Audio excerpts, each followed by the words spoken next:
Hello student, my name is Shweta from green park senior secondary school.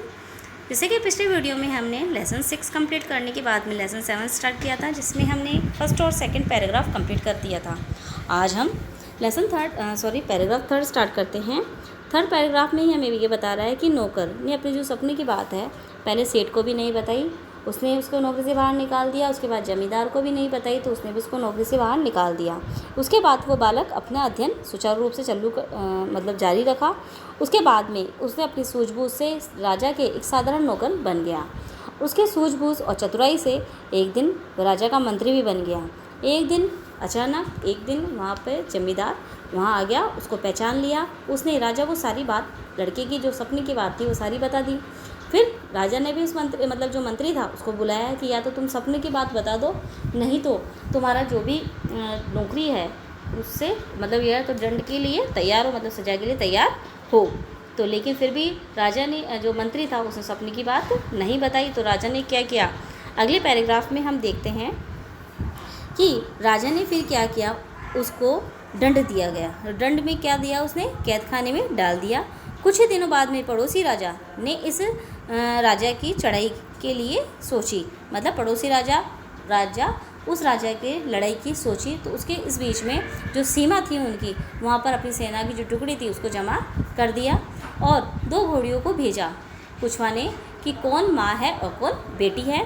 इस प्रश्न में जो उससे अलग वाले मंत्री थे, उनसे सबकी चतुराई से जानकर उन प्रश्नों को हल करने की कोशिश की, लेकिन वह कोई भी उस समस्या को नहीं सुलझा सका। राजा नौकर बंदी मंत्री के नित्य भोजन देता था।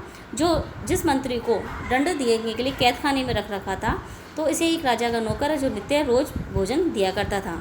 उसके बाद में नौकर ने उसको सारी बात बता दी। राजा की परेशानी सुनाकर मंत्री कहने लगा, यह तो कौन कठिन बात है, ये कौन सी कठिन बात है। दोनों नदी में हिलाने के लिए ले जाओ, जो पहले जाए वो माँ है और जो पीछे आ जाए वो बेटी है। आगे देखिए आप 5th पैराग्राफ। इसमें ये कह रहा है कि जिसके द्वारा, जैसे राजा ने, जो पड़ोसी राजा था, उसने लगभग 3 प्रश्न पूछे उन लोगों से, 3 या 4 प्रश्न पूछे। उन 3-4 प्रश्नों का उन्होंने 2 या 3 प्रश्नों का उत्तर सही दिया। मंत्री ने सबको हल कर दिया। जो कैद खाने में था, वह मंत्री ने सारे प्रश्न हल कर दिए। तो पड़ोसी राजा था, यह सोच में पड़ गया कि ये कौन सी सेना कि ये कौन सा मंत्री है जिसने सारे प्रश्न हल कर दिए। तो उसने क्या किया, जिस व्यक्ति ने मेरे प्रश्नों को हल किया है उससे मैं अपनी पुत्री का विवाह करना चाहता हूँ।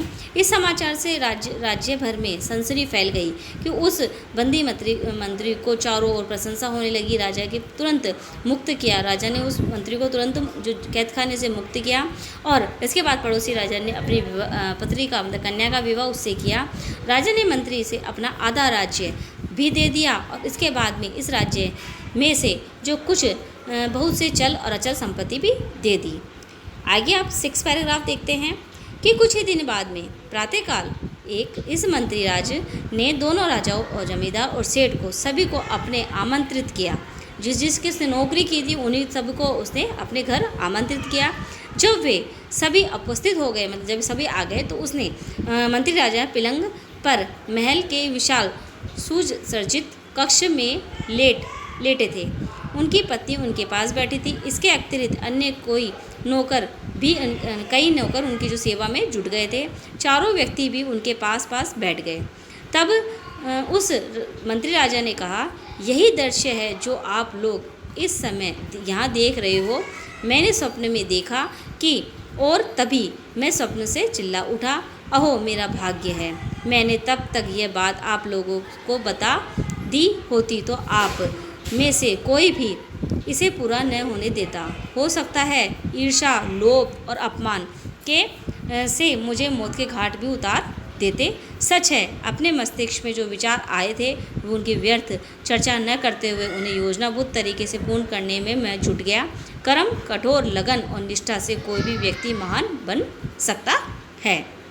इस प्रकार इसमें ये कहा जा रहा है कि मंत्री ने जो जिस बालक ने स्वप्न देखा था, उस सपनों में उसने यही देखा था जो उसके साथ हो रहा है, तो इसलिए इसने सपने की बात नहीं बताई। तो वो हो सकता है तुम मेरे सपने की बात सुनकर मेरे से जलन भावना रख के, ईर्ष्या की भावना रख के मुझे मार देते, इसलिए मेरा स्वप्न पूरा नहीं हो पाता, इसलिए मैंने अपने सपने की बात नहीं बताई है। आज हमारा लेसन पूरा कंप्लीट हो गया है।